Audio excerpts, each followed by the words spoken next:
Alors, ras-le-vol, d'abord, doit se développer encore, même s'il existe depuis plusieurs années. Et encore une fois, il doit fédérer un plus grand nombre d'entreprises du BTP qui doivent profiter de ce dispositif.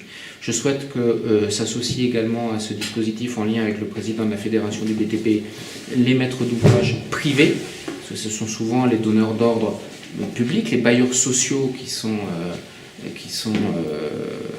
compétents sur ce sujet. Je souhaite qu'on travaille aussi sur l'accueil des victimes, j'en ai parlé, de manière à ce que ça soit beaucoup plus fluide, beaucoup plus facile pour eux de déposer plainte. J'ai suggéré que l'on travaille aussi sur un certain nombre de dispositifs innovants qui pourraient permettre notamment de flécher les matériels les plus sensibles. Il existe des dispositifs comme des puces RFID ou ce qu'on appelle de l'ADN chimique qui permet de marquer les matériels les plus sensibles, les plus coûteux, et de les retrouver plus facilement lorsqu'ils sont dérobés.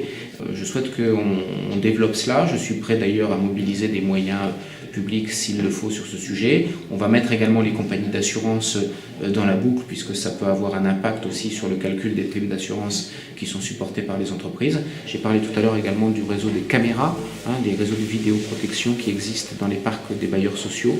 Je souhaite que ces réseaux puissent être connectés à la salle de commandement de la police pour pouvoir notamment permettre de mener des enquêtes judiciaires beaucoup plus efficaces et beaucoup plus rapides.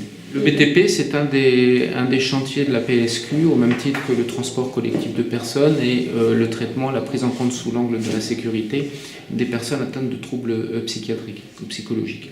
En raison de l'impact, je dirais, économique et social de cette activité de BTP et de son poids à Marseille en particulier, avec d'importants chantiers de rénovation urbaine qui sont en train de se développer et qui vont se développer encore plus dans les années qui viennent, il fallait absolument mobiliser l'ensemble des forces sur cette problématique pour continuer à faire baisser la sécurité et permettre aux entrepreneurs de BTP de développer leur activité dans les meilleures conditions.